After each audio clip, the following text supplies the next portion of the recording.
তো কাঠগোলাপ গাছে ফুল আসছে না, ফুল ঝরে যাচ্ছে। তো দেখুন কি পরিচর্যা করবেন, আমার কাঠগোলাপ গাছে দেখুন সব ফুল আসা শুরু হয়ে গেছে।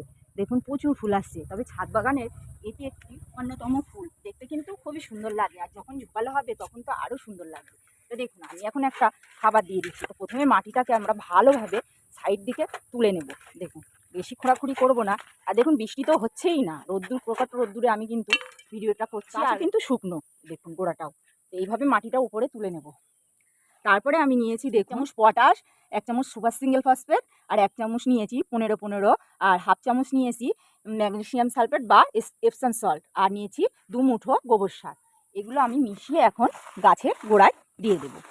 রাসায়নিক সার দিলে কোনো অসুবিধা হয় না। আমরা যদি ফুল গাছ, সবজি গাছ ও ফল গাছ করি, তো সেক্ষেত্রে আমাদের কিন্তু প্রচুর পরিমাণের লিকুইড ফার্টিলাইজার তৈরি করা সম্ভব হয় না। সেক্ষেত্রে আমরা একটু রাসায়নিক সার ব্যবহার